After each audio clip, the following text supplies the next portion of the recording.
It's about time to bring it out, though, as we move into ban and pick for game number 1. Jin Green Wings versus SK Telecom. Jin on our blue side to start this one off. Not sure whether that is a buff or a nerf on 9.6, and only time will tell. My first thought was that blue side would be heavily favored because I feel like red side bans against teams that admittedly aren't Jin but in a competitive series, a lot of red side bans I thought would be pretty inflexible. Lissandra, Jace, Silas, these are must-ban champions against anyone. I know we have the Silas meme, and Silas in general hasn't performed in Korea. It's been 2 weeks we've been sober from the Silas lock-ins. Silas has only cemented itself further as a must first pick, first ban champion, so red side Silas bans are going to be pretty ever-present, and hopefully the play around it with 2 weeks more in scrims is actually going to match the potential of a pick that I think is incredibly overpowered at the moment. Yeah, absolutely. And we're in Korea, right? We're in the land of the grinders. So, of course, the Silas is going to be a huge one.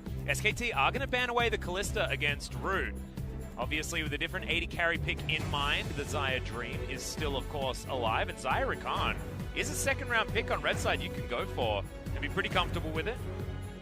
Wonder if SKT, because it's Jin will leave open Lissandra, because Lissandra's the other must-ban red side champion. Jace as well. Jace got small nerfs, but still runs at you with ranged auto attacks and has more spells than you at level 3 by double. So there's a lot going on with Jace still. Because it's Jin again, we can't know the full state of the meta from this one series, and maybe SKT just wants to try some stuff. Remember Faker, famous for banning Garen Galio Gangplank back when you had 3 bans. He was all about trying out some things, and this is the series to try things out on. Ooh, notice they will ban Braum, so that means that a lot is left open, including the Jace, the Ryze, many picks that could be first picked in future series, and maybe Faker just plays his 10th game on Lissandra. He's currently 8-1. Yep, they could definitely pick up the Lissandra here if they want to. There's a lot of different options. I think Ryze raises in priority, but if you're going to pick it alongside Lissandra, it loses a little bit of value there. They could definitely grab both of them on this round if they would like to. Do you show new stuff against Jin or do you just play the stuff we already know about? For example, Lissandra is their bread and butter champion that Faker plays every game. He was actually remarkably frank in his interview last time out and just said, yeah, I find it boring, really but I'm really good at it, and we win. So, you know, he's probably playing Lissandra again. Small chance that Khan is going there, but against Jace, it sounds really painful. So, yeah, most likely going to be Do they just pick Lissandra, Urgot, and play the Mind Games? This is SKT, remember? I would love to see some Urgot jungle. I've been playing with it. I know Broxer and other junglers have been playing it. It's a very specific jungler because you think of Swords Urgot, and you think, oh, a tanky champion that does a lot of damage. Let's go for it. But it's actually a lot more on the damage side and way less on the tanky side. So I think kind of thinking of it as an AD Elise is the right way to go, and that means it's going to be a bit more situational. So no Urgot lock-ins, no Urgot played in Challengers Korea yet either. Yeah. So I think we will see it this week, but not necessarily going to be in match number 1. And speaking of Elises, here's the actual Elise on the side of Jin Now, Chungo's not playing, so the chances of Zed go down, but a champion that famously does bring up the chances of double AD solo lanes. Yeah, you can have the Jace and something like Yasuo if Grace would like to. Of course, it does go down in priority given the fact that Elise doesn't come with a pre-prepared knockup. See what SKT wants to do with their final pickup here as the Lucian does come in for Root. Pretty understandable 80 carry pickup, but not necessarily following through with the new and exciting changes here of 9.6. Haven't seen the Xayah being peaked at just yet. But of course, Lucian is still strong. And there's the lock-in of the Vladimir. Could be going into Teddy's hands, could be heading up towards the top side of the map as the Vladimir into Jace matchup. Is Vlad taking a lot of pain, but you still have that late game? I do like that you, in this particular case, make a non-spurious observation. Lucian sometimes crowds out a lot of 80 carries, and we're in a meta where people are happy to throw Vayne, etc. into it. But having a flex pick that has very frequently gone into Lucian, in this case, could actually be a realistic bot lane choice. So I think you spell out something that could happen here. My first thought is we're going to probably just see an 80 carry, and that we know our 2 solo lanes, but it's still another headache for Jin to consider on a patch where there's a lot of headaches, Atlas. Yeah, exactly right. And also, what is the favorite lane of Vladimir? It's Shen. Shen got a little bit of a buff on this patch as well. And what was Who's Marta favorite, known though, for? Atlas? Marta was known for Tahm Kench and Shen when he was playing on KT, all right? So there are more road signs than... Don't give me that look. Don't give me that look, Pop Smithy. All Vlad Shen sucks as a duo lane, by the way, but it does. But Sandbox have created contagion that a lot of teams really support. they just like picking it, man, and it keeps winning. All right, Sion's going to be banned. The Draven is going to be taken away from Teddy. Root just doesn't want to be Draven on the bottom side of the map. You can understand that one, as Thresh is going to hit the dust as well, so not going to have the wife steal bottom lane. For Jinner to have some extra power, and in fact, the Lucian's ran out of his best friends on the bottom side, with the Braum and the Thresh both being banned. Galio also gone. Rakan is pretty high now in terms of supports that's available. Yeah. And from there's a lot of range supports being played around the world and in Challengers Korea, so I think the Karma meta can come back as well. That's why the Rakan is going to be banned here. I think that Jinner realized that they were picking themselves into a bit of a hole. Well, you think about what Jinner have, and it's some pretty good siege with Jason, some early games, so you think timings are there, and you think quite a brittle backline. So backline access from Rakan is something that SKT is likely to be opting into with the final pick on the red side. Get the confirmation that it will be most likely Khan on Vladimir and Lissandra in the mid lane. So maybe they'll find an engaged support anyway.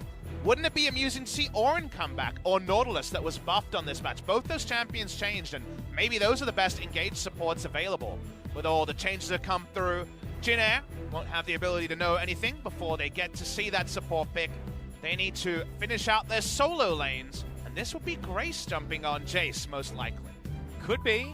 Could also be the decided pick against the Vladimir. I know a lot of Korean top laners do like to pick up the Aatrox into the Vlad. They like that matchup. Grievous Wounds is going to be there without. The Execution is calling. That they will be building anyway, most likely. Alistair to be picked up by Kellen. Probably one of the last remaining supports here that you'd want to go towards as far as the higher tier, because there's been 4 bans already.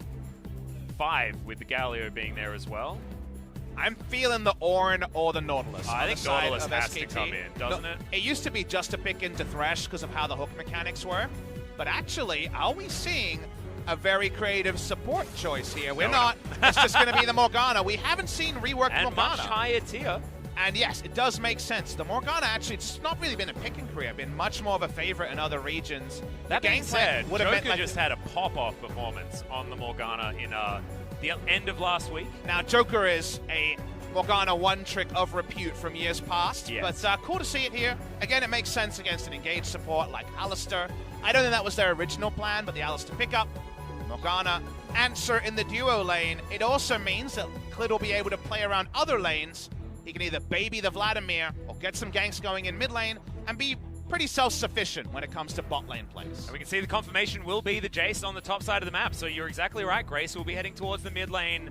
Unless they do some funny shenanigans and just switch their players into different lanes, we'll have to see exactly how this one is going to go. But I like Jinner's lanes so far. Fair bit of power, and we'll see how Jace is going to fare now that we do have the base numbers nerf. It's not a base damages, it's base everything.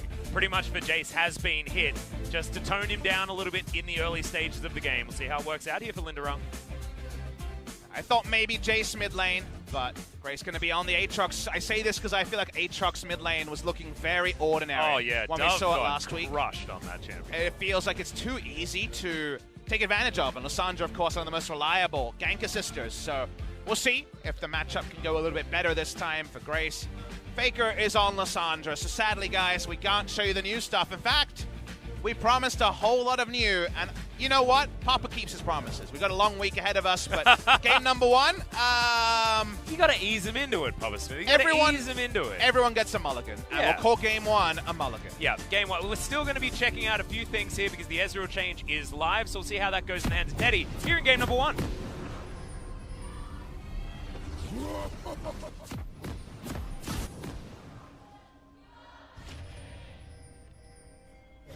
Now, for all you nitpickers out there, I know that it's not an Ezreal change, it's a tier change that only affects Ezreal as far as the current meta is concerned. So I'm calling it a tier change and Ezreal change. I believe only 2 champions have ever done double tier stacking in competitive play. It was, of course, Ezreal most recently. The other one I remember, if you remember this, Atlas, way back when, was the Miramana Rise. Miramana Rise had the great application on single target spells. So that was before the Mana this is many years ago. I think 2014, I want to say.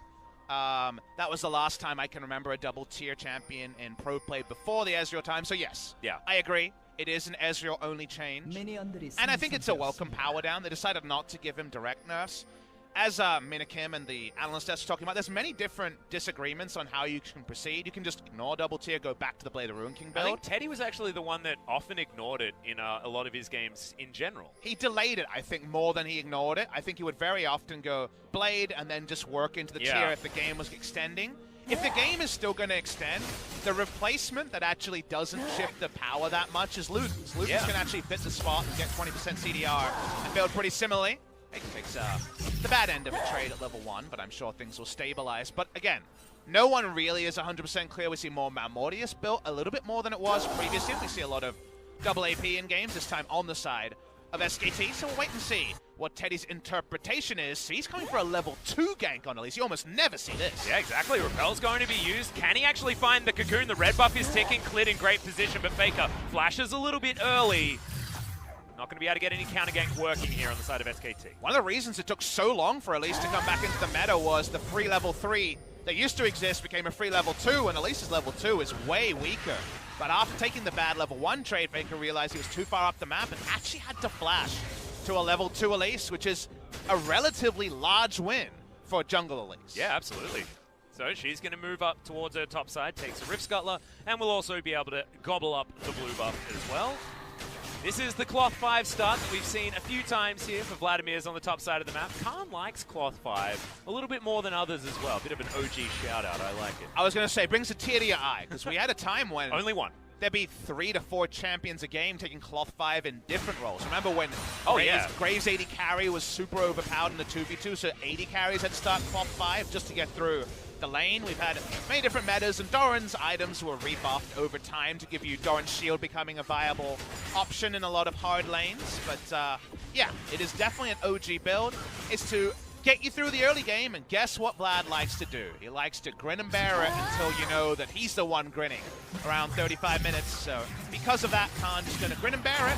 We'll see if this also means that Clid just doesn't play around top lane, and like we mentioned, ignores bot, ignores top, and just camps mid.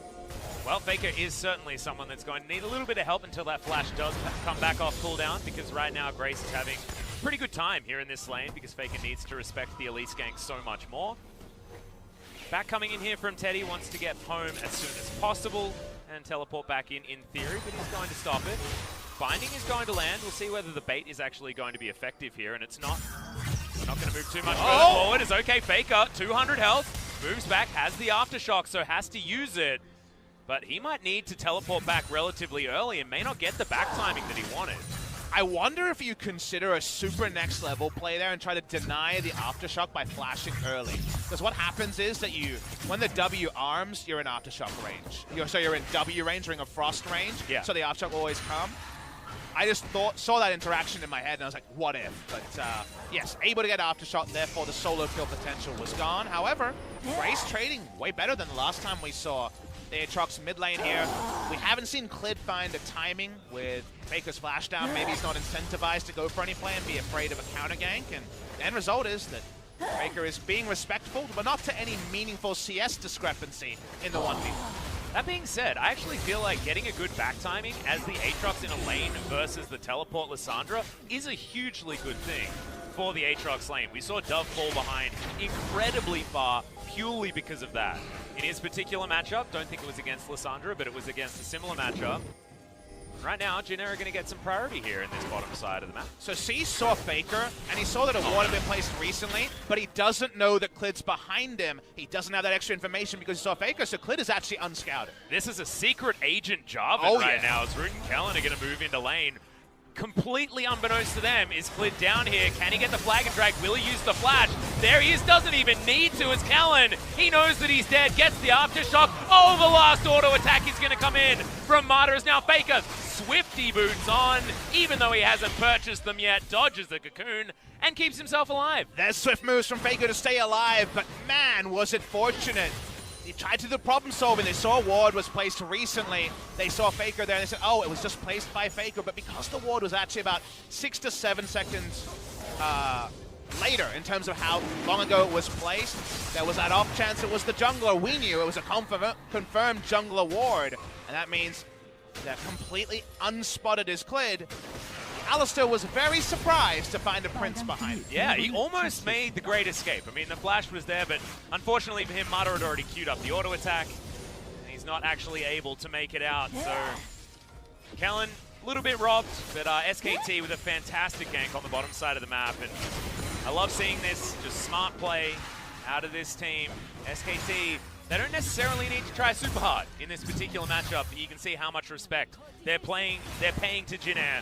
As Kellen gets hit by the binding, and then what the heck is this Jarvan doing here? And what beautiful Black Shield timing Yeah. onto the Jarvan there, because of course the natural thing is when you see the EQ at your feet, you just pulverize and you're able to disengage and get a much safer flash, and you get Aftershock instantly. Remember that interaction. There was no time for Alistair to proc Aftershock because the Black Shield denies the ability to apply hard CC and thus get your extra armor and MR. Yep, and if he had to use the headbutt pulve on one of the ranged champions, then he would have been in between 3 people, and Aftershock wouldn't have mattered. So that's between a rock and a hard place, is about, I believe, how you describe that situation for Kellen. Smarter has brush control down here on the bottom side. We've got a Sheen picked up, but importantly for Jin Air fans, there's no tier yet completed for Teddy, so it doesn't get the dream back timing. I'm just putting those 2 and 2 together of there really shouldn't have been a Jarvan behind me, and really I couldn't apply my Aftershock. Pretty tilting you just feel 2 different bad. things there. That's a very feels bad man for Kellen. We'll see if he's able to shake it off. We're trying to use the Lucian to get some lane punching going. He's just showing a lot of positioning bot side, but here we go. Yeah, that's True Shot Barrage. Oh.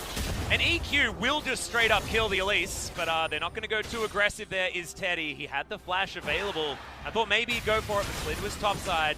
Playing respectfully here is SKT. Not against Linderung though, he dodges the EQ, but the Cataclysm comes in. Linderung boops him back, but has to use the flash. There's still a successful gank here and a lot of extra space for Khan. And so big to buy a summoner ganking for a Vladimir lane, because predictably Vlad did nothing. When it came to gank assist, didn't really see a kill in his future with the ultimates, didn't bother using it at level 1, but gets the summoner, so a big service done for his top laner. Does Clid do?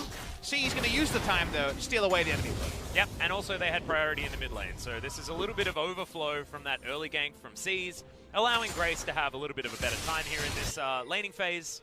He's got himself a shield, and almost has his stopwatch online with a couple of long swords, but he's kept up in farm, and Faker has to make his way back with his Lost Chapter now purchased, and will once again lose some creeps underneath this turret.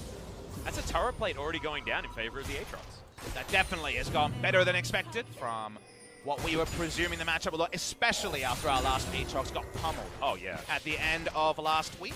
It just shows how the difference in jungler can change how a lot of these lanes are going to go. Of course, SKT aren't too worried about what happens here in this early game. They have about as much late game insurance as you like with the Vladimir, especially when it's against this AAD style composition that isn't hugely long range despite Jace having a lot of poke options.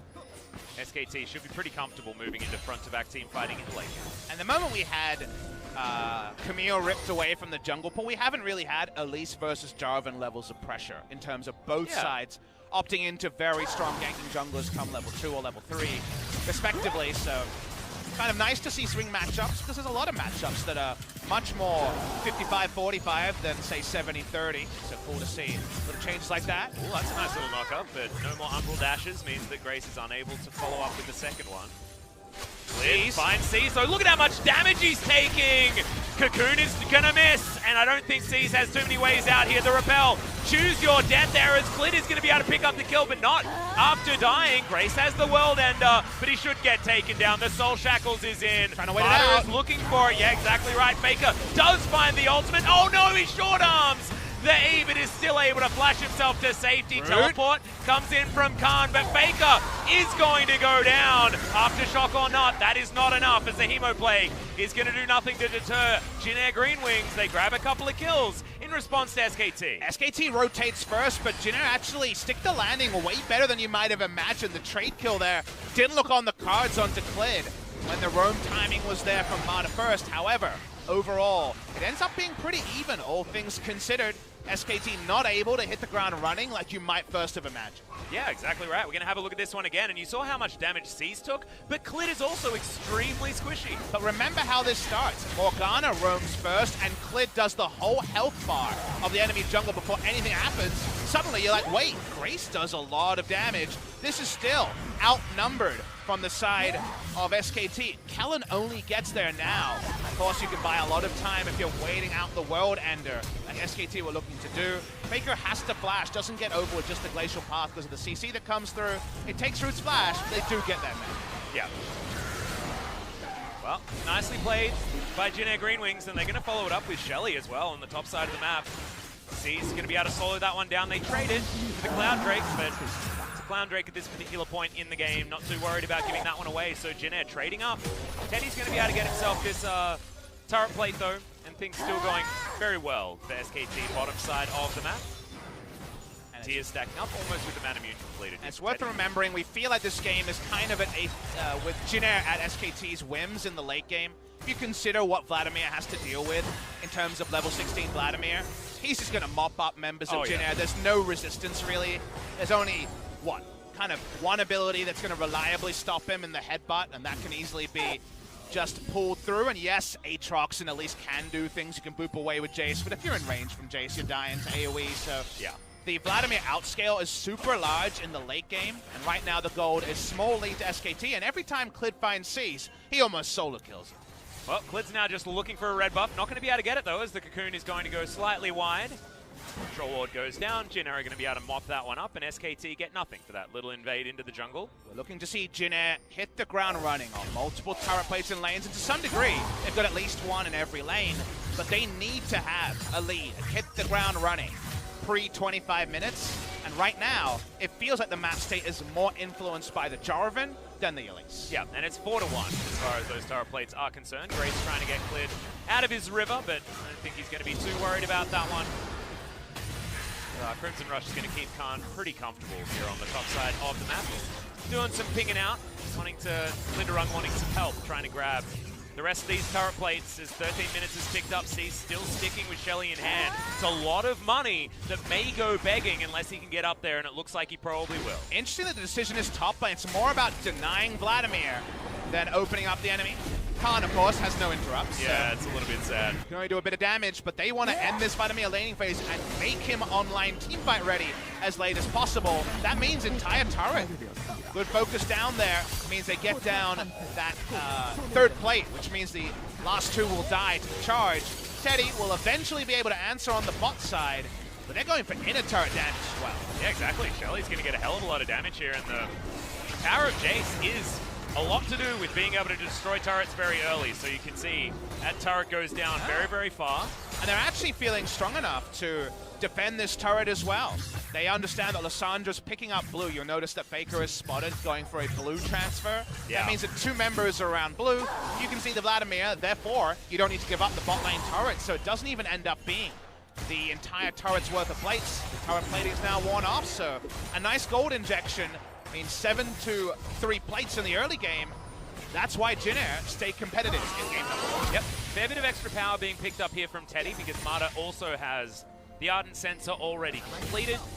So Teddy will have a lot of on-hit damage. These Mystic Shots will be hurting as his Mirror Mana transformation is about to come in as well. It was a relatively late tier, so he still might have a few hundred mana to go. But Iceborne Gauntlet, very, very close. Those two items that we talk about with the Ezreal are going to be there, and the side laners of Lissandra and Vladimir are going to be pretty comfortable as we move into this mid-game. It's where SKT want to stabilize. But before that mid-game, before the true stabilization, the turret plates, 5 of which being around Linderung, allows him to have double Dirk for poke and also Executioner's Calling. So the Executioner's Calling is a snowball choice here. It means they don't have to only group. They can try to all in, but at this timing, Jarvan's going to get there first. Yep, Emo Plague is going to come up. That's already a lot of damage down. He wants the Crimson Rush. The flash comes in from Khan, but doesn't get the Tides of Blood. Clid has his flash, though. The Cataclysm comes in and sees. Can't get there in time. Flashing upwards for a Boots 1 jungler to get you there. Wasn't actually going to buy the sort of time that Linderung wanted, so that means important gold goes away of SKT, you'll notice that the bounty system has been updated, so it's the same as a 450 gold bounty on the Jarvan, but it's only the bonus gold. It doesn't include the 300 from the kill. Yeah, just going to be that 150, but it is exactly what you're used to as Faker throws out the claw, but doesn't take it, which is lucky. This season's here in this mid lane. Harder taking a lot of damage there, bottom side. As the Culling's just going to do it. That was the combo, and Teddy might be in trouble here as well. He flashes away, but it's not enough. Double kill comes in for Root, who's down to about 150 health, but it doesn't matter. He can even kite up to his jungler as well. They cull the Morgana super quickly. That's why Morgana wasn't seen in the Lucian meta, because she offers nothing, right? Cullen just kills her and Black Shield doesn't provide anything. It is a stable 2v2 choice, but in the 2v2, Jinna just get a massive lead. Exactly. That's a 600 gold bounty now on top of Root, or 300 gold. Should we transition the language around it here as well? Should we say 300 gold bounty? What do you think? What's your idea? I think the bounty is the bonus gold, 300 gold, and we have to retrain the viewers, but I think the gold bounty will remain the same. All right, let's call the bounty 300 at this point in time. But that is a big one. That's the old 600s. We're going to see it again. Mata just gets hold in because they had a lane war down and dies. Because guess what? You put your Black Shield down, you get cold because you've already been CC'd. Yep. And that just ends up being Teddy paying for the sins of his hero laner there. That's a really big 2v2 moment. And importantly, it's all the way back to Root and Kellen. They don't have Nova in the lineup anymore. They're going back to the duo that played a lot of time and split scrim time with Stitch and Nova back in the day. So shout out to Root and Kellen. It's a nice confidence boost to get the 2v2 kill. Yeah, well, Mata and Teddy are still going to be pretty comfortable here, as Teddy does have that 2 items that he very much likes. Clit throws down his standard on top of Kellen, but Kellen's not going to be too worried. Next Cloud Drake is now available, and Jinna look to be taking that one away. I don't know whether SKT are going to throw in too many chips into this particular pool, because it's the second Cloud Drake, and they're not too worried about it. Okay, we are only going to have Mountains available, so no Infernal Drakes this game around, but thankfully the Mountain Drake is going to be the next one. That might actually start up some fighting. This game, very, very close here at this stage. We joked about the 94-minute game, but I mean, thankfully Riot Games listened to my public whinging, I'll call it, and changed a lot of how the game works to the scaling Barons and Elders do make it a bit of a problem. It's almost impossible to go over 70 now, I feel like. Yeah. 60-minute games can happen, but they're few and far between, and the 8.1 meta is in our rear view meta and then some. Right now, remember that Jinair have a comp that spikes now, so SKT just need to make sure that in the next 7 minutes or so, they don't allow Jinair a Baron by taking a poor team fight before their items are ready. But this dive, it's happened now. Yep, that's a fantastic knock-up. The Cataclysm is going to come in there, and there is nothing that Linderung can do. A lot of money was on his back as well. It is the Jarvan that grabs that kill. Vladimir was bottom side of the map, but Fake is going to get an assist. That ain't a bad thing here for SKT. It's extra gold around the Jarvan, which means his frontline damage build. Notice not Cinderhawk this game, but damage Jarvan. Also going for G8 very early. Going to have it nice and early. That's a nice way to use your snowball lead, because you do damage and dive hard. Speaking of diving. Yeah, big flash cocoon into a minion there from C's. Bad news bears, most likely, but Grace does still get a flash out of Faker. He's still walking, but he's walking quickly enough to get out of the way of the World Ender and the flash from the Atrium. Now, we don't have a listen-in, but you would assume there was a very decisive shot call going on in that one. They were really feeling it. C's, unfortunately, you know, the cocoon getting blocked by the minion is a very simple mechanic, so I'm guessing he just saw something that wasn't there. End result is some summoners down, and the next time, potentially some turnarounds for SKT. Trading flashes, though, as C's versus Faker isn't that bad, I guess. I mean, you'd pseudo take it. That being said, C's is going to be pretty easy to kill. For all of the high damage on the side of SKT, even can't probably pop the Spider Lady pretty quickly. I misread Grace's Umbral Dash for a flash, so not actually as much of a huge deal here for Jinair Green Wings, but not having the World Ender for the next little while might be a problem. And just slows down Jinair, right, as they're looking for a gank on the bottom side, but I don't think Khan is going to bite off more Pikachu. Investment of 3 people on this outer turret that's still very healthy isn't going to get them anything. You'll notice that Jinair, after Jace has been slowed down, actually is a couple of CS behind, is really only strong where Root is. Root has his core items done and a snowball QSS, so there's 3 kills. So that is where Jinair want to be fighting. A way to actually force SK Telecom to take a true 3v3, 4v4, 5v5 when Lucian is present. We're post 20 minutes. Feels like Jin Air right now. Their next move probably decides the game. If they can actually find a Baron or 5 kills, then maybe that's enough snowball gold, but kind of stabilized. SKT just need to not make a colossal mistake and allow Jin Air to gleefully accept a mid-game lead. Yeah, well, at the moment, they don't have one. SKT are still ahead. It's 1 turret each, and are making up for the lack of turret plates that SKT picked up by getting that extra kill, and also picking up some of the bounties that Jin Air had on offer to. And we'll keep bringing this up, but a reminder, Lucian has effectively a 750 gold banner by 9.5 standards. Yep. And it's 600 gold onto the side of the Jarvan. The 300 remove, like in your solo queue games, is now reflected in pro games and Korea. So when we say they have a bounty of this, then that's exactly what it means. 700 is the old 1,000. Oh, the flash in! Teddy actually going to be able to get out of there with just the Arcane Shift as root. Throws down his QSS. I think that was before the Soul Shackles actually went off, unless he Captain Jacked it. I believe he Captain Jacked it. I'm going to give him full credit there. We'll get a replay maybe to confirm that. But he's feeling pretty good, Atlas. They're trying to push up. They're feeling like now's the time, but now multiple flashes are down.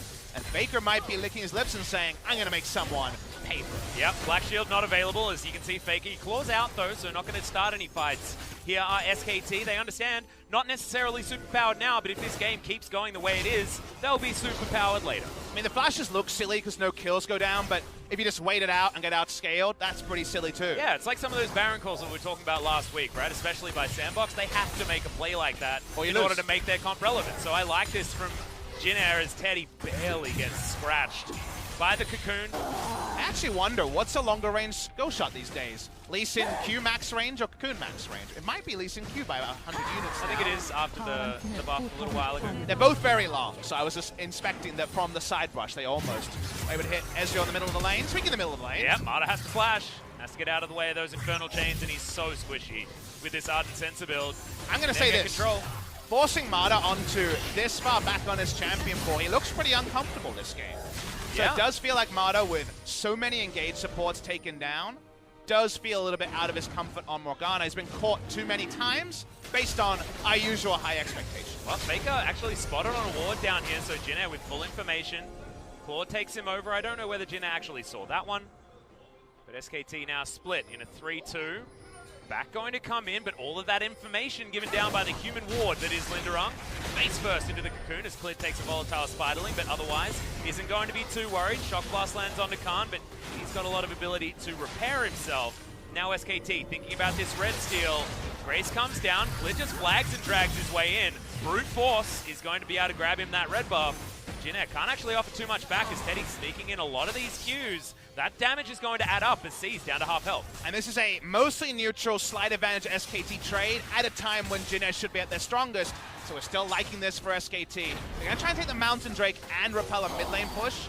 However, it's pretty healthy, so they should be fine. Yeah, it's actually a really great claw to come in there from Faker, because if Jin Air had have made any aggressive plays towards the turret, then he would have had a fantastic opportunity for a 5-man Ring of Frost. So SKT used that, they grabbed themselves the Mountain Drake, and they're just slowly getting further and further ahead at the time in the game where they shouldn't be. And this is where I believe Jin Air's items never get relatively better compared to what 1,000 gold in SKT's items does for 1,000 gold in Jin Air's items. They got double pen, a lot of members, a couple of black cleavers. They very much have a lot of physical damage and physical damage shred. A modicum of magic damage, but obviously C's doesn't have much going, so given Black Pen and just how games work, they never get stronger than they are right now. It feels like every extra item on Vladimir especially is just going to burn a hole in the pockets of Jin Air. So because of that, if they can't get something done now and we're around that 25 magic number that we spoke about earlier in terms of game timers, SKT are probably fine to frustrate. Of course, it probably frustrates their fans who want to see them just roll over Jin Air, but if they just hold strong for another 5 to 7 minutes, almost every scenario should be advantage SKT. Yeah, I'm not going to lie to you, I actually really like this from SKT though, so I want to reassure the fans that watching a game like this, where SKT are showing so much discipline, should actually make you happy for what SKT can accomplish in the future, especially if they are our representative going over to MSI. Maybe the power rankings for ESPN are correct. But it's basically nameplates off, I agree, nameplates on, I disagree, right? That's why the thing is, yes, if it's an even matchup, because it's Jin Air, you understand why people might give you pause. So yeah. we don't have any full thoughts about it, but it is something that it's worth ruminating on, because right now, SKT are mostly incentivized to wait out, so unfortunately, the lull state that we always talk about is largely upon us, because SKT aren't going to be over-eager at the 25-minute mark. Yeah, we'll see whether we get that in game number 2. Faker going to throw out a cube, but doesn't actually find Grace with it, as they're just jockeying for position around this lane on the top side of the map. Teddy does get some free time here with this outer turret in the mid lane, and it looks like Jin are actually not interested in fighting him. These fuses are starting to do a lot of damage, as the True Shot Barrage is going to be missed, but does clip them in waves, so SKT can continue shoving relentlessly into this turret. But notice they're playing in an open lane, a long lane. Faker's on a very safe champion with flash up. They're very much choosing spots where they're not going to be collapsed on and forced to fight. Wow, Root's in a whole lot of trouble here as he's by himself under the turret. Marta moves up, Kellen has to get over here. I believe that was a Hex Flash, but he's now got his flash on cooldown, definitely. Remember your ARAM tier list, Lucian and Alistair down as his engage. Oh no, that's just going to be the cocoon right into the Black Shield as Faker, wanting a re-engage, does actually get down there. It's Teddy, just pops the Aatrox. Didn't even have time to use the World Ender as a Frozen Thrall. Stops any sort of engagement from Jin Air. And our SKT just going to run to the Baron. ARAM team list confirmed. This is why they were just playing through the mid lane. Ezreal can poke out turrets, poke out health bars, and now they're just all in on the Baron. And unfortunately, Jin Air, they might have just given this one up. Yep, this is exactly what we were talking about before. Jin Air weren't allowed to let the game get to this point. The Baron just gets shredded. Mountain Drake was in there, but SKT had no contest from Jin Air whatsoever. And this game went from what you were talking about, very slow and steady for SKT, to just an explosion. One pick turns into a Baron, and now it just really looks like Jin Air don't have a way back in. If you're a 10th place team, you have to pick your poison. Do you pick a late game scaling comp and lose in the early game, or do you try to get early game leads and then inevitably reach some spots where if you make a mistake, your window is closed? And it was the latter. This particular game, C's has been trying to make things happen, but whether it's from small errors or, in this case, a good Black Shield timing, it's been a little bit too little, right? Unfortunately, Elise has got that single target cocoon. The Black Shield is on point. They're able to take down a member, they take down a Baron, and now, unfortunately, I think Jin Air, while they won't know it for sure until it's official, might already have to start recouping for game number 2 unless SKT makes some pretty seismic mistakes. Yeah, let's just say that the Fat Lady is warming up her larynx at this particular point in time. She's ready to let go with that first ballad. As Jin Air are really struggling here as Faker, he's just moving some Baron minions into Grace. Out of interest, when you think of the Fat Lady singing, is it a tenor kind of thing? A tenor song, you know, like it's a soprano. I feel like it's a soprano. I think you need it like high pitch in order for it to be like, to get the full resonance of this is all over. Now you've obviously got some big lungs on you. Can you do any of that kind of tenor, kind of like really deep singing? I mean, I used to be better at it than I am now. I'd love to hear it, Atlas. Maybe I'll script something out. Yeah, maybe we can save that for your private content on maybe your stream instead of putting it on the LCK. I'm all about my private content, Atlas. I didn't realize that came out real badly. Okay, SKT going to move into a 1-1-3 as this game moves on, as Root looking for Khan. Actually doing a lot of damage here, but the pull is still available. And he's still going aggressive. Will move his way out. The Hemo Plate gives Khan a whole bunch of his health bar back as Kellen's Root down to about half health. Teddy moves in, does land the Q, lands the second Clid, looking for the flag and drag. Just Cataclysms, gets the passive on the auto, takes down the cow very easily as now Grace is fighting Faker, and the World End is going to get weighted out, but it's a great knock-up, and Grace gets a solo kill. It might unfortunately only have to be a small silver lining because their base is in tatters. Yep, Faker wants to give something back here to Jin Air. At the very end, Khan goes into stasis as Linderung very far up. You can see Teddy just going so aggressively though as sees the Spiderlings trying to save him, and will do as he makes his way back to the fountain. 2 inhibitors have been taken down. SKT are missing their mid laner, who has teleport, but only after 25 seconds. And Atlas' indirect nerf to Ezreal isn't working on Teddy's Ezreal. He's gone into the Blade of Ruin King. He's got a BS sword now. He's going to get safety rather than CDR. Oh my goodness. And you know what? Bloodthirster. It means his Qs do more damage at this time. Yeah, exactly right. It's real scary stuff. And it's sort of a pseudo buff. You're exactly right. To 30-minute Ezreal. 40-minute Ezreal? No. That's way worse. But 30-minute Ezreal? He's real scary. Or if you think about it another way, the safety of knowing your Scalen's going to get there and your shield is gone but the temptation to just do straight up more damage earlier You have is now permanent there. Seraph Shield with a Bloodthirst and Papa Smithy. It's better. Fair point. Yeah, see? That's some play-by-play analysis for you. All right, SKT, the Baron is going to wear off, but the damage has been done. 7,000 gold is the lead now. Teddy parks himself on the top side of the map. That's the last remaining lane with an inhibitor turret in it. Inner turret also there as well, so some more standing gold that SKT want to take. It's only a 2-kill lead if this squad just shows that they have just been running Jin Air around, picking up more farm than them, and creating a huge problem. It's a 20 CS advantage in the mid lane despite that solo kill going down. And even though Root is 3-0-0, it feels like Teddy is so far ahead of him. And unfortunately, Jin Air, like we've said a couple of times, had one of those drafts that needed to be so far ahead. Didn't have it, and it hasn't even been Vladimir related, right? It was just Teddy popping off in some ARAM scenarios, and Jin Air not being able to actually get a lead. Free Baron into now 2 inhibitors down, and we're kind of waiting for SKT to dot their I's, cross their T's, and take us game number 2. Yep, Caesar's looking for a flank, but he's going to be spotted on that control ward. Faker moves on in here as well. They just want to take him down because they know with Baron up, it's another minute and a half, actually. Getting a little bit ahead of myself here is Teddy.